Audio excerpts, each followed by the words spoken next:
Salut, moi c'est Yanni. Je vis à Montréal, mais aujourd'hui je suis à Matane, en Gaspésie, pour vous parler d'un animal fétiche ici, dont la survie est menacée par les changements climatiques, la crevette.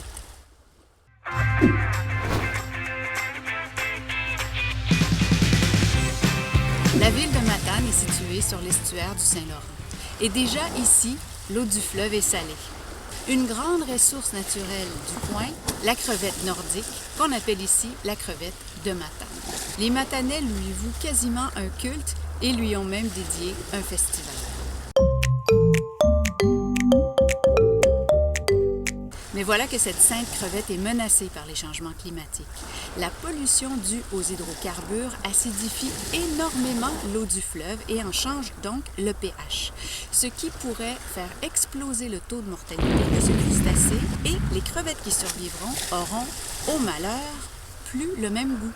Alors c'est non seulement une catastrophe écologique, économique, mais aussi culinaire. Ça va avoir un impact vraiment négatif sur la vente de la crevette. La crevette, on en vend parce qu'elle est bonne. Les changements climatiques commencent à avoir l'effet sur la crevette. La crevette est moins belle, la crevette est moins grosse, la crevette est moins rose.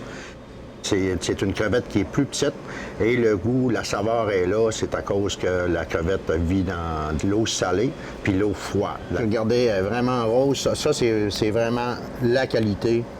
Elle est bonne, elle est savoureuse, elle est croustillante. C'est la meilleure crevette au monde. Pêche et Océan Canada dit que 97 % des pêches de l'Atlantique canadien sont vouées à cette crevette nordique. Ça représente 350 millions de dollars canadiens en exportation pour 175 000 tonnes de crevettes pêchées chaque année. Matane, vraiment, a été l'endroit où il y a une première usine de transformation au niveau de la crevette. C'est sûr que si on aurait une dégradation au niveau de la qualité, mais peut-être qu'effectivement qu'on aurait des problématiques à écouler cette crevette-là à la vente, donc perte d'emploi, mais aussi ça serait une perte pour la communauté, parce que quand même, c'est notre fleuron. Au niveau des pêches, Matane, c'est carrément la crevette, c'est clair. C'est de voir aussi de quelle façon qu'on peut réduire l'utilisation du véhicule. La semaine dernière, on a eu le lancement d'une plateforme web pour favoriser le covoiturage. Et les gens, étant donné, sont très sensibles au niveau de l'environnement, bien, ils sont ouverts aussi au covoiturage. Donc, les gens qui ont des véhicules, donc, de tout simplement indiquer que oui, chaque jour, à telle heure, je me déplace à tel endroit.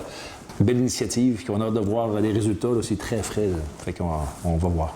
La solution doit donc découler d'une volonté politique de limiter la consommation en hydrocarbures. Mais chacun peut y mettre du sien. Chaque petit geste compte pour sauver cette crevette. Alors, je vous dis à la prochaine, parce que moi, je me mets tout de suite à l'action.